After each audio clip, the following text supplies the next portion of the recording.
Just yesterday, I was talking to a member of my family, a young man who's about to start high school.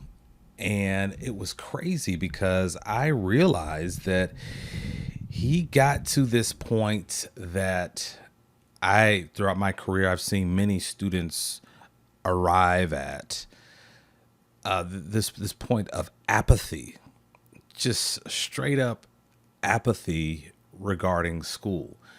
And it was really, for me, it was really surprising because I'd never heard him mention mention that. It never came through in our discussions, our previous discussions about school. And it just really hit me because I was able to easily identify it because I've seen it many times throughout my career as a teacher, as an administrator. And it just got me thinking that it just got me to thinking that I need to share that with you, my audience, because I believe that I know what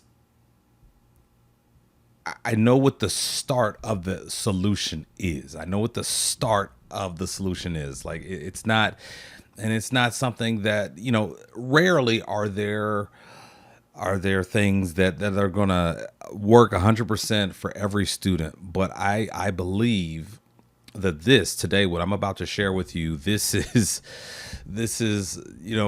first thing is definitely something that I believe that every student needs to have in order to help them combat apathy.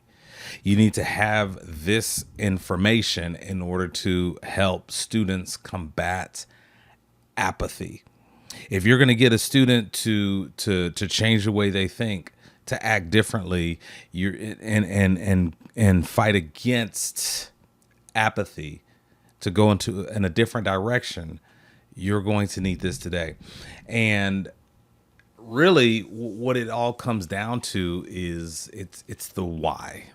I mean, that's it. That's the why. It's nothing magical. It's nothing mysterious, but it's all about the why.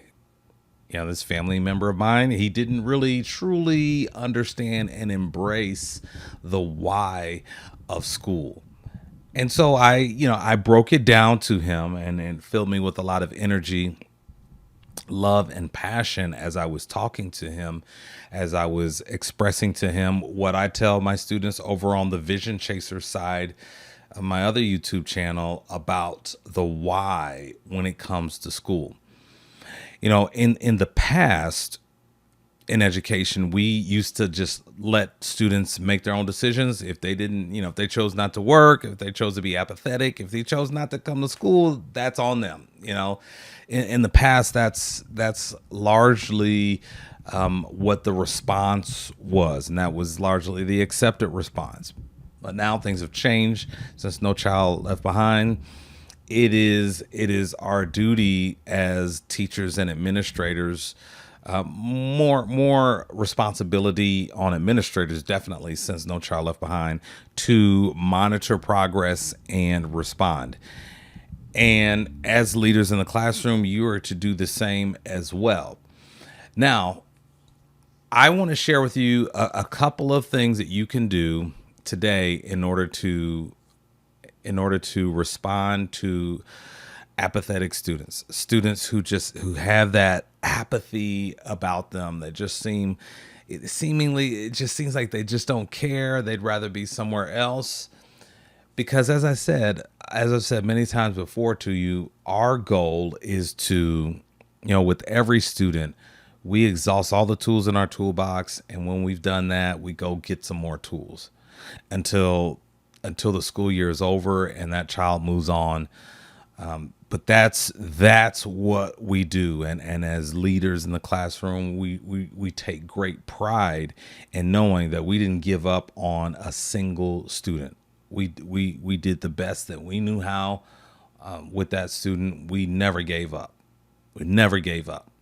And, it feels good even though even though it doesn't, you don't see it in that moment, in that year, but it just feels good when years later, when that student finds you, or when you cross paths with that student, or when that student sends you an email, or when you see how that student's doing on Facebook and they reach out and say, hey, thanks a lot.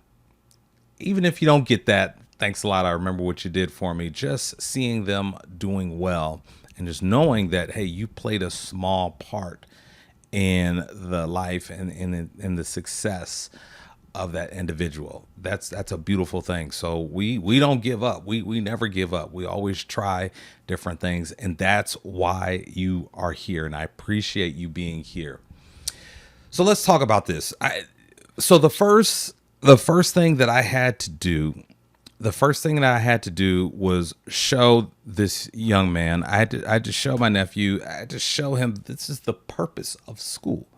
What is the purpose of school? And when you really understand that, when a student really understands that, when they really have it, like really for real have it, because he didn't really have it and he probably still doesn't have it. I'm probably going to have numerous conversations with him about this, and prayerfully, it is my prayer that he has teachers going into the school year, that they understand this too, that they have this language as well, and that they can help him to be motivated about what he's doing at school. So a lot of students who display that apathy, a lot of students are wondering, well, how does this help me? What's in it for me? And that's human nature, right? Of course it is. What's in it for me? Because every student, they have to make a time investment. While at the same time, there are other things that are competing for their attention. Like those phones, whew, don't get me started on those phones. And I've been out of the classroom for about 6 years now, and the phones were an issue when I was in the classroom. I can't even imagine now what the things that these phones can do now. I know it's a struggle. And yeah, so you have all these things competing for your students' attention. Now, just imagine if they don't understand the purpose of school. They've had to get up early and get out of bed, get dressed, rain, sleet, snow, whatever, in order to get out of bed and come to school, and it's early in the morning, and my wife is calling me right now. I'll have to ask for forgiveness later. But they've had to go through all of these different things in order to get to school, but not really understand the purpose of school. So off the top, there's a conflict there. And I think that conflict has to be acknowledged by you as the leader in the classroom. That there's something there that you're going to have to respond to, because ultimately what that is going to do is that's obviously going to affect that's obviously going to affect their performance in your classroom. And you know what it also does when they don't understand, like, how's this going to help me? What is in it for me? Is it lends itself to them being easily led to distractions. Like, if they don't see the purpose, well, what else is going on here? Oh, my friend Johnny's up in the front. He's cracking jokes. I'm gonna laugh and add to the disruption of the class. That happens as well. And I think, again, it's human nature, right? It's human nature. If you don't see the purpose in the thing, if you don't fully understand why you should go all out and do something, are you going to give it your all? Probably not. See, when you talk to students, and this is why, and I want to take a step back. This is why Obviously, relationships, yes, that's not a huge revelation, but when you talk to students as you're strengthening those relationships, when you talk to students, their thinking is revealed. When you talk to students, their thinking is revealed, and you can use those their words. You can use their words to highlight their thinking, because out of their thinking comes their actions. Out of their thinking comes their actions. And so you can kind of put a mirror up to them with their words and give their words back to them, because, and think of it, if there's no perceived value in a thing, are you going to fully invest in that thing? And I submit to you that many of our students around this country, they're faced with that dilemma. No or limited perceived value in getting out of bed, getting dressed, coming to school, doing all these things that the teachers are asking them to do. When there's all these other things going on, phone, friends, other distractions. Now, I want to pause right here. And I want to talk about why I haven't been on X, formerly known as Twitter. I haven't been on there in a while, and largely a lot of it is because there's this virtue battle, and I've talked about this before. This is seemingly this virtue battle, like who's the more virtuous, who cares about kids the most on Twitter. And yeah, I just find that to be very negative, and it doesn't help. It doesn't help the conversation. It doesn't leave people. It's hard to leave those Twitter discussions feeling good when I see teachers or administrators just saying, well, those teachers, they're just not building relationships with students. Let me tell you what you need to be doing. You need to be building relationships. Have you ever heard of that? No, you haven't heard of that. You need to build relationships with students, like as if that's just this huge revelation and no one's ever heard of it before. Now, for sure, there are teachers out there who could use some help in that area. There are teachers out there who, and none in this audience, but there are teachers out there who just really make you scratch your head and just wonder, like, why did you choose this? Like, for sure. But, ladies and gentlemen, you've been in this audience. You've been part of this audience. You've watched this show. I tend to believe that most of our educators out there, they want to do good in the world. That's why they became educators. They want to do what they can. And I think you believe, because you're here, you believe that teachers, you believe in that message that teachers are leaders. And you know that as leaders, it is our job to look at ourselves first. It's our job to look at ourselves first when things don't go as planned. We look at ourselves first.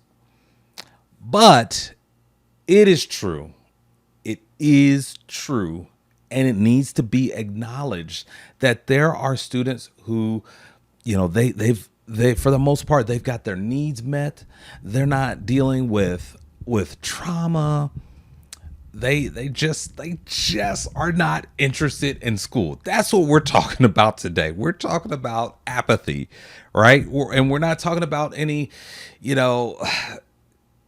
and this is the thing that I get on about the virtue battles. Like, oh, you just don't understand what that student may be going through. It's just like, okay, we are, of course, we are sensitive to that. We are sensitive to that. But there are students, again, I'm submitting to you, there are students who are simply just struggling with apathy. Like they've got, again, needs met. They've not dealing with any trauma. They're just dealing with apathy. They're just dealing with apathy. And so that's what we're talking about here. That's what we're talking about here. I want to be clear I want to be clear about that. Okay. I want to be clear about that. And I think that it's possible to add to the discussion on X and other social media, and even in your circles with educators. I think it's possible to add to the discussion in a positive way without dunking on teachers. Right? I get it. A lot of people are out there on X, myself included, trying to make a name for themselves, trying to share a message that they think is valuable. Like there's a lot of there's a lot of people out there, a lot of opinions out there, but I definitely feel like that you can share a good message if your stuff is good. It's well researched and it's engaging content. People are going to pay attention. But you don't have to dunk on teachers. You don't have to build up this straw man. Oh, well, that teacher just doesn't care about relationships the way that I do. No, you don't. You don't have to do that. We don't have to do that. All right. Let me get off that soapbox, okay? I know where I was. I didn't lose my spot. I know where I was. So one of the questions that I asked my nephew was, "Hey, why do you go to school?" And in my mind, that question, if I hear that there's two responses to that question, that I know, ooh, we got a problem here. First answer is to get an education. And then the second answer is because my parents make me. Those two answers, to me, they get my antennas go up, right? Or antenna. I don't know. I'm alarmed when I hear that, because I'm listening. Again, when they talk, their thinking is revealed. To get an education. Well, what's an education? This is the question I asked them. So he struggled with that. He struggled with the answer to that question because he didn't know. He didn't put a lot of thought into it. He just knew that was what I, as an adult, wanted to hear. So I challenged him on that. I said, "No, that's what you think I want to hear. Why do you go to school?" And he basically told me it's because my parents made me go to school. And that's troubling. That's troubling, because there are so many opportunities at schools around the country to learn, to engage, to build community together, to do so many different things beyond just learning. And for whatever reason, my nephew, he was like many students around the country, he was struggling. Again, didn't see the why. What's in it for me? What is the purpose of all of this? And it really just goes to show, it's just crazy how you can have hundreds of students, or many hundreds of students in the building, and they all come from different backgrounds. And you have like students who, like, they're on fire, when they go to school. They engage. It doesn't take a lot of motivation. They're into it. They want it. They're after it. And then you have students who I didn't do my homework, and I'm cool with that. And I'm probably not going to do my homework tonight. I'm not going to do my homework tomorrow night. I'm not going to do my homework next week.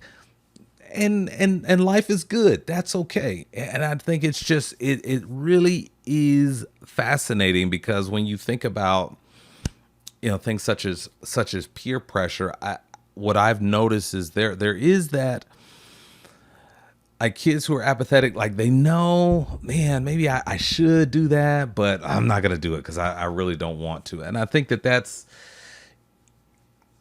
something that's worth studying, like, really in depth, just looking at what's going on there, just really, under the surface level, just engaging those kids and conversations, just really trying to find out, okay, what are these kids thinking, and where does that thinking come from, and how can we easily identify it? Well, I gave you two questions and how you can easily identify it, but how do we, what is our school wide response to that?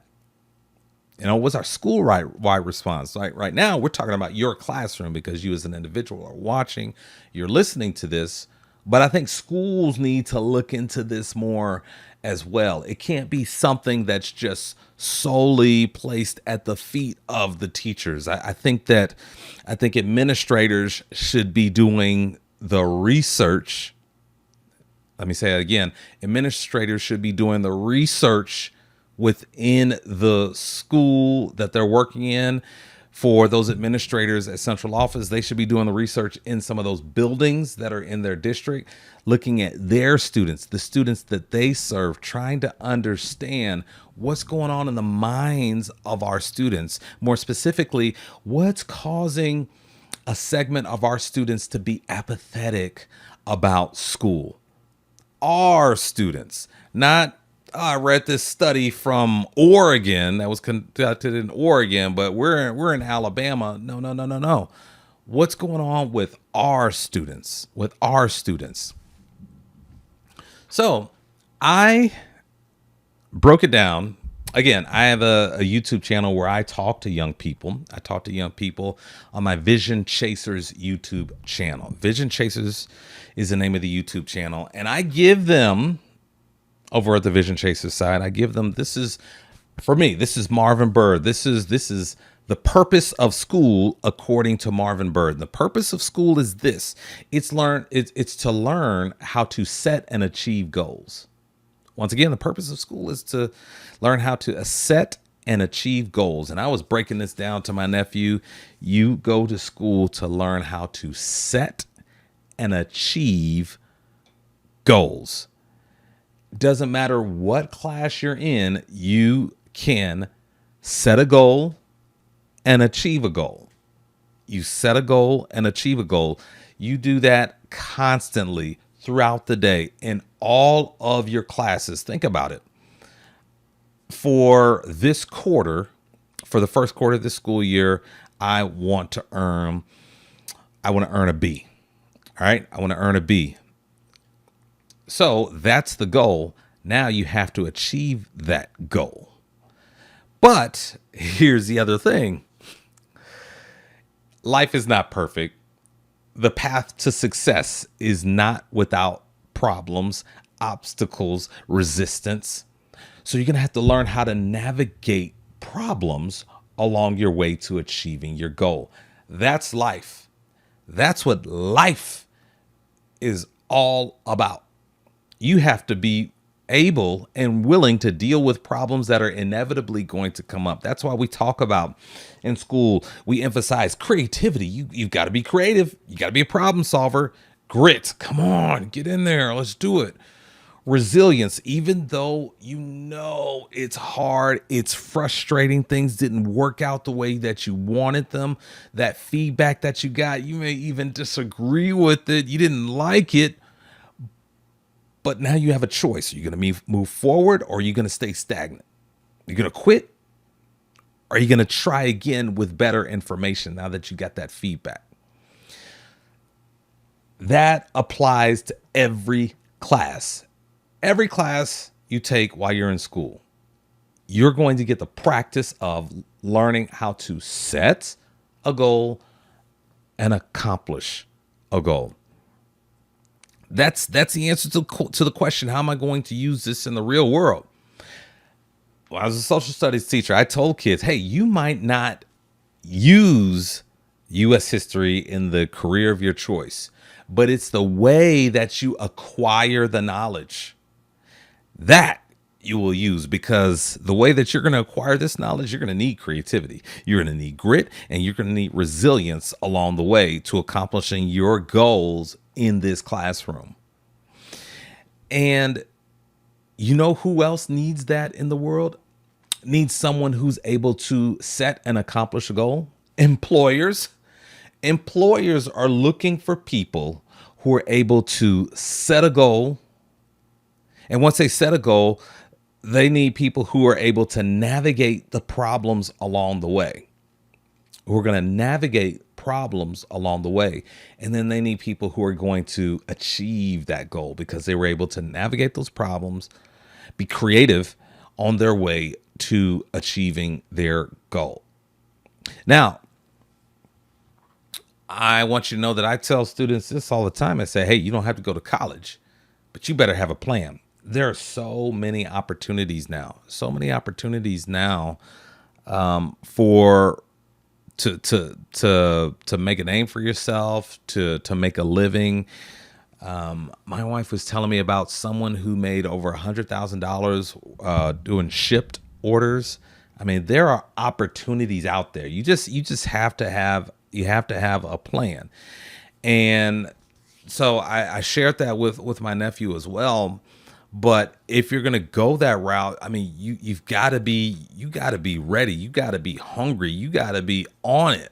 You know, you have to have that fire, that energy, that passion, because there are things that you can be doing while you're in high school to set yourself up for success. If college is, if you just find that is not your path. Okay. And here's the other thing too. When we talk about the purpose of school, setting and achieving goals and managing problems along the way, this has got to be something that's part of your language with students. I talked about in one episode about how you are the architect of your environment. You build the culture around you, and the culture is the experience that students have in your classroom. And I want to challenge you to make this a part of your daily language. I want this to be something. I want you to adopt some power phrases in your classroom. I want it to be known in the minds of your students that, hey, this is what you're about. You're preaching this message about setting goals and accomplishing goals and navigating problems along the way. That can help you in any profession that you choose. And I believe that answers the question, what's in it for me? What am I going to get out of this? I don't like French. I don't like math. I think it's boring. I think it's frustrating. But when you come at them with the purpose, the why, perhaps, again, not every student is the same, but I really do believe that this is something that's 99% universal to every student. I think everyone needs to, they need that why. They need to have a firm grasp on that why, what it is. Why am I doing this? They need to fully understand that. They need to fully understand that this is something that there is value. There is value in doing my homework and engaging in the lesson. They need to understand that. And when you build your environment, when you weave this into your environment, I think you have there's a sense of repetition. There's this repetition in this message, setting goals, accomplishing goals, navigating problems along the way. I think this repetition, what it does is it plants and it nurtures seeds in the minds of your students. It nurtures those seeds in the minds of your students as they go along the way. And yeah, definitely once they leave your classroom, you have no idea, you have no control over what goes on. And so when they come back to your class, you've got to start this all over again. Has to be a continual message that you're sending to students. Purpose of school is to set goals, accomplish goals, and navigate problems along the way. All right, so we're going to stop right there. Next episode, I'm going to give you a few other things that you can do to respond to student apathy. I thank you so much for watching. Thank you so much for listening. And until we meet again, please, please, please. Oh, one more thing before I get out of here, I want to plug my book. My book is almost finished. It's almost finished, and it will be available for pre-order soon, and very soon I'll keep you posted on that. So now I'm going to get out of here. Thank you so much for watching. Thank you so much for listening. And until we meet again, please never, ever forget that teachers are leaders.